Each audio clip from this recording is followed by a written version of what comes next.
My sister called me trash 5 minutes after I became a wife. I was standing outside the courthouse in my simple cream dress, still holding the marriage certificate, when Camilla Harper looked at my husband's cheap black suit, his worn shoes, and the security badge clipped to his chest pocket. Then she laughed loud enough for every person on those courthouse steps to hear and said, "You really married a poor security guard? I always knew you would embarrass this family." I did not cry. I did not explain myself. I only held Ethan Cole Whitmore's hand a little tighter, because what Camilla did not know was that this marriage had started as an emergency. But the man standing beside me was not poor, and he was definitely not ordinary. My name is Lillian Harper. I am 31 years old from Seattle, and I had spent 8 years building a career that had nothing to do with my family's money or my sister's approval. She had spent our entire lives treating me like the lesser Harper daughter, finding ways to make me feel like whatever I built would never quite measure up. That morning outside the courthouse, she thought she had finally found the moment that proved her right. She was wrong. She just did not know it yet. 3 hours before Camilla's laugh echoed across those courthouse steps, I had been waiting for my fiancé, Victor Langford, with my stomach tight and my phone in my hand. I needed my marriage documents finalized that morning for an international work assignment. My promotion to the London office at Harrington and Vale required spouse documentation before a hard deadline, and Victor knew this. He knew the date, the time, the stakes. He did not come. Instead, a cold text arrived telling me he could not marry a woman who still acted desperate for stability. I stood there on the courthouse steps feeling the ground tilt under my feet, with my sister Camilla smirking beside me like she had been waiting years for exactly this. Then Ethan, the quiet security guard who had helped me sort out my paperwork in the records office that morning, stepped forward from the doorway. He had overheard enough. He asked calmly whether I needed a witness, a taxi, or a miracle. I looked at Victor's message on my screen. I looked at Camilla's satisfied face. Then I looked at the man in the worn uniform who had shown up when no one else had. I said I needed all three. Ethan explained it clearly and without any drama. He had heard enough to understand I was about to lose the biggest opportunity of my career because of a man who never deserved me. He also told me, quietly and directly, that he had his own reason to need a legal spouse for a private family matter. He said we could sign a strict agreement that protected both of us completely. No romance. No claim on each other's finances or property. No fake promises to anyone. Just mutual respect and a clean 6-month arrangement with an exit built in. I should have walked away. I knew it even then. But I looked at Victor's text one more time, looked at Camilla's face, and made a decision based not on logic but on the particular exhaustion of a woman who is tired of people not showing up. I chose the man who actually did. Before we signed anything, Ethan produced a simple but precise agreement he had already drafted on his laptop. The legal language was clean and careful, almost too clean for a courthouse security guard. When I asked where he had learned to write like that, he smiled and said, "I've worked around powerful people long enough to learn how they protect themselves." That was the first clue I ignored. After the ceremony, Camilla made sure our parents heard within the hour. Patricia and Leonard Harper received the news by phone while Camilla narrated it with barely contained delight. My mother cried like I had committed an act of public shame. My father asked Ethan to his face how much money he expected to receive from our family. Ethan did not flinch. He did not defend himself or raise his voice. He simply thanked them both politely for attending, then walked to the car and held the door open for me. That evening, Camilla posted a photograph of us on social media. The caption read, "Some women marry up. Some wear uniforms." By midnight, the post had made its way through half my office. I sat in my apartment reading the comments and feeling something cold and specific settle in my chest. Not heartbreak, not embarrassment, something colder than both of those things. I had learned a long time ago that Camilla did not compete with me out of confidence. She competed out of fear. But understanding the reason for cruelty does not make the cruelty smaller when it lands. I went to bed that night with the marriage certificate on the nightstand and the agreement folded beside it. The next morning I walked into Harrington and Vale and felt immediately that the air had changed. People looked at me differently. Not with open hostility but with that particular sidelong awareness that tells you a conversation about you happened in a room you were not in. Some whispered. A few laughed quietly into their coffee cups. Camilla had already arrived before me and had been busy. She had told colleagues that I had trapped a poor man because Victor had rejected me, and that the courthouse marriage was likely fraudulent. When my manager pulled me aside that afternoon and asked carefully whether my personal instability might affect the requirements of the London relocation, I understood exactly what Camilla had done. She had not simply humiliated me at a family level. She had moved the humiliation into a professional space where it could do real damage. My promotion was the one thing I had built entirely on my own terms, without family money, without connections, without anyone's approval or help. Camilla knew that. She knew precisely where to aim. That evening I went home, sat down on the apartment floor surrounded by documents, and tried to figure out how much I had already lost. Ethan found me on the floor that evening, surrounded by printed emails, company policies, and unanswered calls from colleagues I had thought were on my side. He sat down across from me without being asked, poured 2 glasses of water, and listened while I told him everything. I explained that Camilla had always competed with me but that this time she had moved past cruelty into something that could end the career I had spent 8 years building. When I finished, Ethan did not offer sympathy or tell me it would be fine. He asked for something specific. He asked for screenshots, email records, dates and names. Every instance. Every message. I almost laughed. I told him with more bitterness than I intended that I was not sure what a security guard planned to do with corporate evidence. His face stayed completely calm. He said, "You would be surprised what people lose when they assume no one important is watching." I looked at him for a moment. There was something in how he said it, not defensive, not boastful, just settled, that made me pull out my phone and start from the beginning. I showed him everything I had. He photographed each screen methodically. He did not ask me to trust him. He just made it easy to. Ethan moved into the guest room and our strange, contracted marriage began. He was quiet in the mornings. He made coffee without being asked, fixed the broken cabinet door that had been crooked for 4 months, and left early each day in the same worn security uniform. He was orderly and self-contained, but small things kept not adding up. He used business terms I only heard from senior executives. He recognized luxury watches by a single glance across a restaurant. One afternoon I left a draft merger document on the kitchen counter, and when I came back he had circled a calculation error with a pen he had borrowed from my bag. He did not sit down to do it. He caught it in passing. When I asked how a security officer knew how to read merger documents, he looked at me calmly and said, "Security work teaches you to spot who is lying before the meeting even starts." I did not push further. I filed the question alongside all the others accumulating in my mind. I was beginning to understand that the man sleeping in my guest room was significantly more than he appeared. I just did not yet know how much. Victor came back. I had expected it eventually, but the timing surprised me. He appeared at my office building 10 days after the courthouse, carrying flowers and wearing the specific expression of a man who believes a situation can still be managed in his favor. He told me he had overreacted. He told me the courthouse misunderstanding was the result of stress and poor communication. He said I could still fix my mistake before everyone forgot that I had married someone so far beneath me. Camilla was watching from the glass hallway behind him, arms crossed, visibly satisfied with this development. Then Ethan walked through the building entrance. He had come to bring me a document I had forgotten at the apartment. He heard the last part of what Victor said. Victor looked at Ethan's uniform and said it directly, loudly enough for Camilla and 2 colleagues to hear clearly. "You chose a guard over me?" Ethan did not raise his voice. He did not take a step toward Victor. He looked at him for one moment and said simply, "No.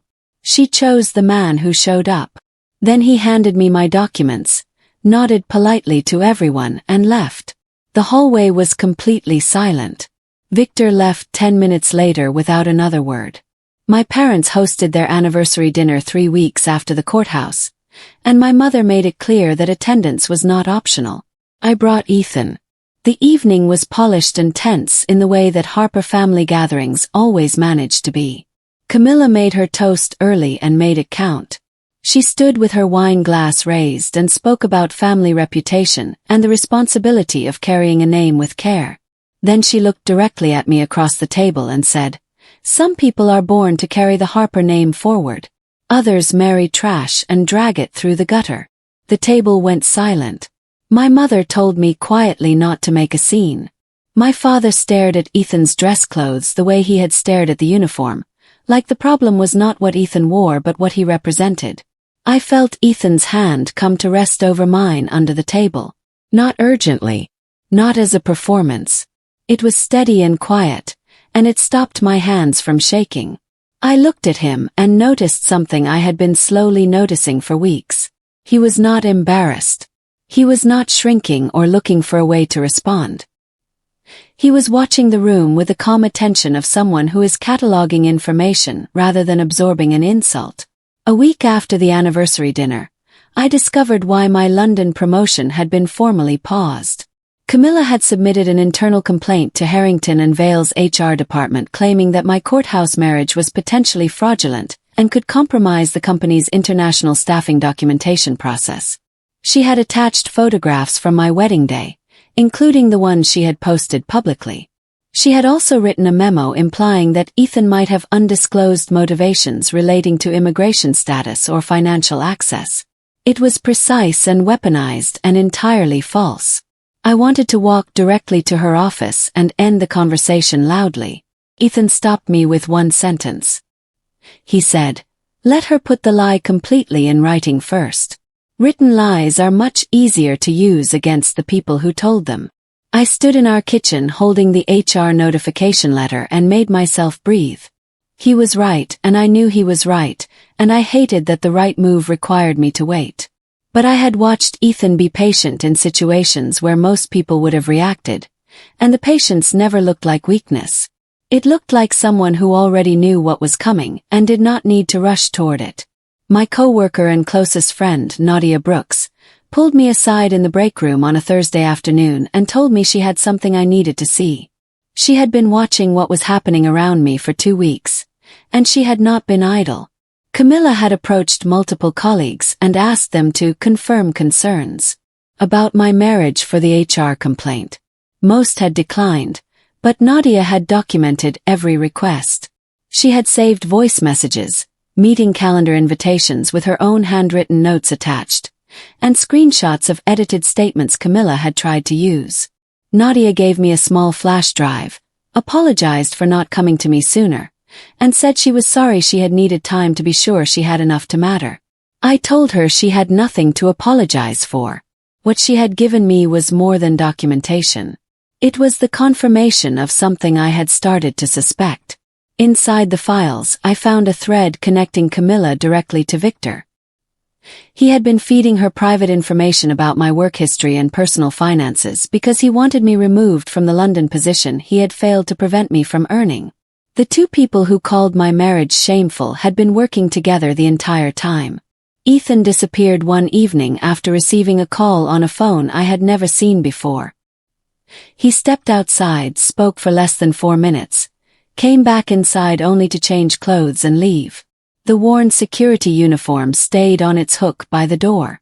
What walked out of my apartment that night was a man in a perfectly tailored dark suit that fit the way expensive things fit when they are made for one specific person. His posture was different. His expression was different. I asked where he was going. He said, "To take care of a board matter." He told me he would explain everything very soon. When he returned near midnight, he handed me a printed folder of public financial filings and press documents about Harrington and Vale. The filings showed declining valuation, over-leveraged debt structures, and restated earnings from the previous 2 years. Ethan had highlighted specific sections in blue. He sat across from me at the kitchen table and waited while I read. When I looked up, he said, "The company your sister has staked her career on is about to become available. The question is who buys it." I did not sleep for a very long time after that. Camilla was named acting vice president of brand strategy the following month, and she celebrated by throwing herself a party she had the company fund as a culture investment initiative. She sent me an invitation. I understood it was not generosity. She wanted an audience for a particular moment, and she wanted me in the room for it. I went anyway because Ethan told me to go and to watch carefully and to say as little as possible. Camilla introduced Ethan to a group of senior executives near the drinks table with a smile that did not reach her eyes. She called him my sister's courthouse husband, currently working building security. Several people laughed politely. Ethan smiled and offered his sincere congratulations on the promotion. Then, without any shift in his expression, he asked a single question about the company's debt restructuring timeline and the terms of its most recent credit facility amendment. The laughter stopped. 3 executives exchanged looks above their glasses. A fourth leaned in slightly, as though Ethan had said something that required a closer kind of attention. Camilla's smile tightened at the corners. She recognized, even if she could not name it, that the man she had just mocked had asked a question that moved outside every room she had ever been invited into. I demanded the truth when we got home that night. I sat at the kitchen table and said that whatever he had been protecting me from knowing, I needed to know it now. Ethan sat across from me and told me his full name for the first time. Not Ethan the security guard. Ethan Cole Whitmore, founder and majority owner of Coleridge Capital, a private investment group specializing in acquiring and restructuring distressed companies. He had been working undercover at the courthouse investigating a legal services contractor connected to his late father's charitable foundation. He had not planned to get married that morning. He had planned to observe, gather documentation, and leave. But he watched Victor abandon me on those steps, watched Camilla laugh, and made a different decision. He said he chose to help me because it was the right thing to do. He chose to tell me the truth now because I had earned it. I sat with everything for a long moment. Then I asked whether Harrington and Vale was the company in those financial filings. He said yes. I asked whether Coleridge Capital was the group considering buying it. He said yes to that as well. Ethan explained the second part of the truth slowly and carefully, the way someone explains something they have been rehearsing. His grandfather's family trust contained a clause requiring him to demonstrate a stable personal household before he could unlock the voting rights attached to a major acquisition fund. His extended relatives had been working to block him for over a year by presenting him to the trust's oversight committee as reckless, isolated, and unsuitable for the fiduciary responsibility the fund represented. Our marriage, unconventional as it was, legally satisfied the household stability clause. But Ethan was clear with me, deliberate and direct, that he would not use our arrangement without giving me complete legal protection and the choice to walk away at any point. The agreement he had drafted on that courthouse laptop was not a quick piece of paperwork. It was a carefully constructed shield that gave me full disclosure rights, exit rights, and financial protection regardless of what happened between us. He had thought about me before I knew his real name. I looked at the agreement I had signed in a courthouse hallway, thinking it was a desperate act. I was starting to understand it had always been more than that. He had shown up for me in a way I was still learning the full shape of. Ethan told me Coleridge Capital was in the final stages of its due diligence review of Harrington and Vale. The acquisition was close. But he said he would not use it as a tool against Camilla unless I wanted the truth about what she had done to reach the people she had lied to. He laid it out plainly. One path was quiet. He would secure my London promotion through a parallel channel. The ethics complaint would be resolved through standard HR processes, and I could relocate and leave the rest of it behind. The other path put me in the room when Camilla discovered who she had been mocking and what that meant for everything she had built. I thought about the flash drive Nadia had given me. I thought about the HR letter with Camilla's name on it. I thought about Victor feeding her information about me because he believed I could be removed from my own success like a problem being edited out of a document. I thought about the cream dress and her laughter on those courthouse steps. I told Ethan I wanted the truth on the table. All of it. In front of everyone who needed to see it. He nodded once and said, "Then we need about 3 weeks." I told him to take whatever he needed. An anonymous ethics review opened at Harrington and Vale 12 days later. I did not know the precise mechanics of how it was triggered, and Ethan did not volunteer that information. What I did know was that the HR department suddenly became very interested in the documentation trail surrounding my marriage complaint. Camilla was asked to provide original copies of every communication she had submitted. Victor, whose name appeared in Nadia's files as a source for the complaint, was contacted by the company's legal team and asked for a formal written account. He hired his own attorney within 48 hours, which told me he understood immediately that he was exposed. My manager, who had asked me whether my personal instability would affect the London assignment, sent me an email that was notably warmer in tone than anything I had received from her in 6 weeks. She asked if I would be open to discussing the relocation timeline once administrative matters were resolved. I read it twice. The ground was shifting under them and they could feel it, but Camilla still believed she was protected. She had built her career at Harrington and Vale over 9 years and trusted that the company would shelter her. She did not yet understand that the company itself was about to change hands.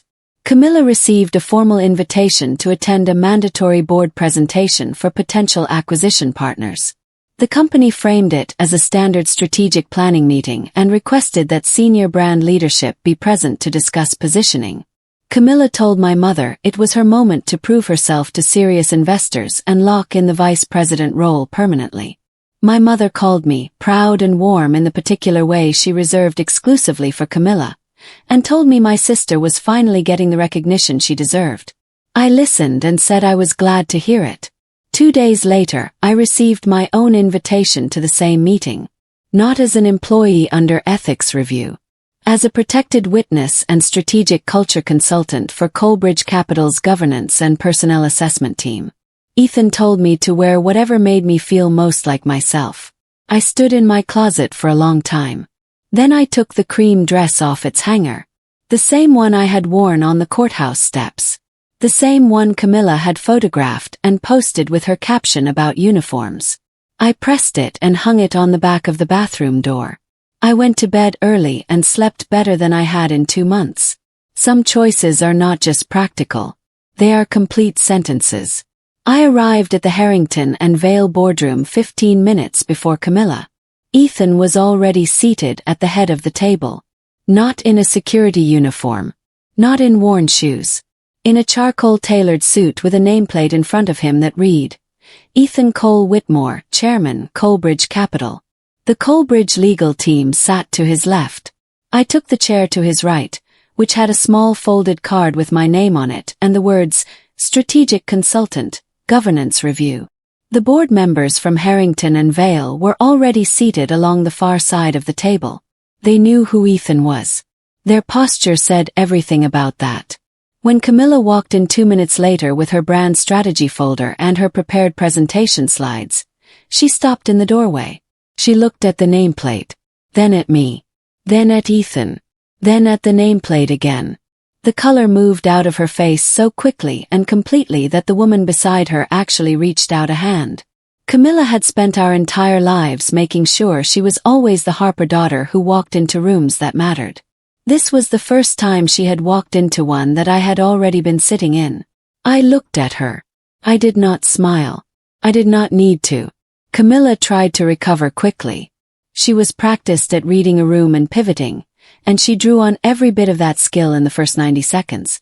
She smiled at the board members and made a comment about her family having a complicated sense of humor, as if this were a situation she had anticipated and found amusing. Ethan did not respond to this. He nodded to the Coalbridge legal team, and the lead attorney opened the evidence file without preamble. What followed was methodical and precise. Camilla's internal complaint to HR, her emails coordinating with Victor, the edited statements she had attempted to submit, Nadia's voice recordings, and the documentation of her using her company access to interfere with a colleague's promotion for personal reasons. Each document was presented, identified, and placed into the record. No one editorialized. No one raised a voice. The room watched the evidence accumulate the way you watch water rising, quietly and without drama, and entirely without the possibility of stopping it. Camilla's prepared slides sat unopened on the table in front of her. I did not look at her face. I looked at the documents being presented, and I thought about every moment I had chosen patience over reaction over the past 2 months. This was what that patience had been for. Victor was brought into the conference room separately, escorted by a member of the Coleridge legal team. He had been told the meeting concerned a routine acquisition interview. When he walked in and saw Camilla, then saw me, then saw Ethan's nameplate, his face completed a very quick journey through several expressions before settling on something controlled and wary. The lead attorney showed him a summary of the documentation linking him to Camilla's complaint campaign. He was asked to confirm or correct the record. Victor did something I had not predicted. He turned on Camilla immediately and completely. He told the room that she had approached him, that she had proposed the coordination, that she had told him my promotion could be reversed if the right internal pressure was applied at the right moments. He framed himself as a participant who had been led rather than a designer of the plan. Camilla's response was immediate and equally precise. She told the room that Victor had volunteered the information about my finances and work record because he was angry I had moved on and wanted to damage me professionally. The alliance that had laughed together on the courthouse steps dissolved in real time in front of the entire board. The two people who called my marriage shameful had just exposed each other completely. Ethan announced Coleridge Capital's intention to proceed with the acquisition under a revised leadership structure. The terms required an ethics audit, a full compliance restructuring, and the immediate removal of any executive found to have used company authority for personal retaliation. He read this section without emphasis or visible satisfaction. He read it the way a person reads a fact that does not require decoration. Camilla's acting vice president promotion was revoked immediately by the Harrington and Vale board, who had watched the evidence with the focused attention of people calculating their own exposure in real time. My manager was placed under a formal conduct review. My London promotion was reinstated. The board chair, a woman named Mrs. Okonkwo who had not spoken a single unnecessary word during the entire proceeding, signed a letter acknowledging the retaliatory conduct, apologizing to me formally by name, and confirming a new title with a senior designation above my original offer. I looked at the letter. Then I looked at Ethan. He was reviewing something on his tablet and did not look up. He had said from the beginning he would not use any of this for revenge. He had simply let the truth reach the room where it needed to be. Camilla caught me in the corridor outside the boardroom as the meeting ended and the room began to empty. She was controlled on the surface, but her voice had lost its usual ease, the practiced smoothness she carried into every difficult situation. She said I had orchestrated the entire situation to destroy her, that I had used my husband's position to settle a personal vendetta under the cover of a legitimate business review. I let her say all of it. Then I told her I had not asked Ethan to ruin her career. I had asked him to let the truth reach the people she had lied to. Every email in that evidence file was one she had written. Every recording was a conversation she had initiated. Every document presented to the board was something she had created herself. I had not invented her cruelty. I had simply stopped absorbing it quietly. I told her I saw the sister who had spent 20 years needing to diminish me because she was frightened of being ordinary herself. I was not angry anymore. I was finished. I walked away before she could answer, because the conversation was over and I was the one who chose to end it. The months that followed reshaped almost everything around me. My London assignment was confirmed within 2 weeks of the ethics review closing. Nadia was promoted internally as part of the new culture initiatives Ethan's team implemented across the company, which made me genuinely and uncomplicatedly happy. Victor made one attempt to contact me through a mutual professional connection 3 weeks after the board meeting. I did not respond. Camilla lost the vice president title and the professional standing she had built her entire identity around. She moved to a smaller firm in another city. My parents said less than I expected. My mother called once, carefully, and asked if I was all right. I told her I was better than all right. She did not ask about Camilla. My father said nothing at all, which was its own kind of answer. The Harper family had spent years assigning value to people based on surfaces, titles, salaries, the cut of a suit. What I had found, by accident in a courthouse hallway, was a man who had seen me clearly from the beginning. He chose to show up. He chose to tell me the truth. And slowly, over weeks of coffee and corrected documents and hands held under dinner tables, I had chosen him back. Ethan and I left for London on a Tuesday morning in October. Not as a contractual arrangement. Not as an emergency agreement with an exit clause.